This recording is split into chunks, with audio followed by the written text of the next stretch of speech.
السلام علیکم دوستو، میرا نام ہے مستقیم اور آپ دیکھ رہے ہیں ڈسکشن انفو۔ دوستو یہ ویڈیو دی اوٹومن امپائر یعنی سلطنت عثمانیہ کا پارٹ 4 ہے۔ اگر آپ کو یہ سیریز پسند آئے تو ویڈیو کو لائک اور چینل کو سبسکرائب ضرور کیجئے گا۔ تو چلیے دوستو شروع کرتے ہیں آج کی اس ڈسکشن کو۔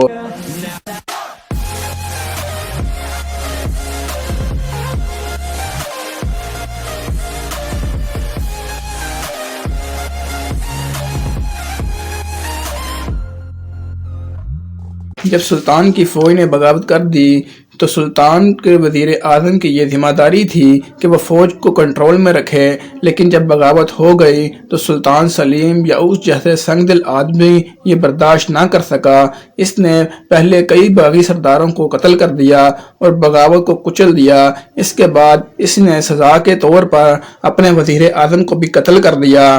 سلطان کی سخت کارروائی کی وجہ سے فوج کو دوبارہ اس کے خلاف جانے کی ہمت نہ ہوئی، لیکن بغاوت کچلنے کا یہ مطلب ہرگز نہیں تھا کہ سلطان اب ایران پر ضرور حملہ کرے گا۔ اس کو علم تھا کہ بغاوت کچلنے اور سرداروں کو قتل کرنے کی وجہ سے فوج میں کچھ ناراضگی سی ہے۔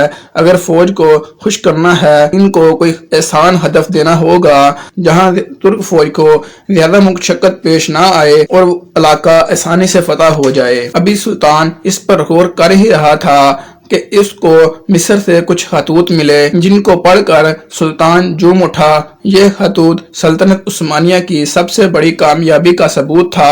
یہ خط مصر کے کچھ سرداروں کی طرف سے آئے تھے۔ مصر میں اس وقت مملوک خاندان کی حکومت تھی جس کا سلطان غنصفہ غوری تھا۔ مملوک سلطنت افریقہ، شام، موجودہ حجاز مقدس تک پھیلی ہوئی تھی۔ مسلمانوں کے مقدس مقامات مکہ اور مدینہ ابھی مصر کی مملوک سلطنت کے زیر اثر تھے، لیکن اب مملوک سلطنت کمزور ہو رہی تھی اور اس میں بغاوتیں سر اٹھا رہی تھی۔ سلطان سلیم کو بھی خفیہ خطوط مصر کے زیر تسلط علاقہ شام سے ہی آئے تھے۔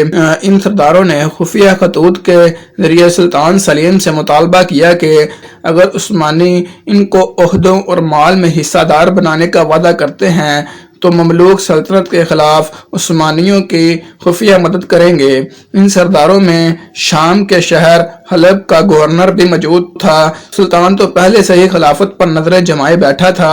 سلطان نے ان خطوطوں کو پڑھنے کے بعد ایران کے مشکل محاذ کو ترک کر دیا اور اب اس کو مملوکوں سے ہی دو ہاتھ کرنے تھے، لیکن مصر کے خلاف جنگ کرنے میں ایک بڑا مسئلہ درپیش تھا۔ وہ یہ کہ ترک مسلمانوں کے خلاف جنگ کو جائز نہیں سمجھتے تھے۔ جب سلیم نے ایران پر حملہ کیا تھا تو وہاں پر اس کو یہ مسئلہ اس لیے پیش نہیں آیا تھا کہ عثمانی ایرانیوں سے مذہبی اختلافات رکھتے تھے، لیکن یہاں مملوکوں کے ساتھ ان کے مذہبی اختلافات نہیں تھے بلکہ دونوں کا فرقہ ایک ہی تھا۔ اس لیے سلطان سلیم کو یہاں علماء کے فتوے کی ضرورت تھی تاکہ اس جنگ کو جائز کروایا جا سکے۔ چنانچہ یہاں پر سلطان نے علماء کو فتوے کی درخواست کی اور فتویٰ مل گیا۔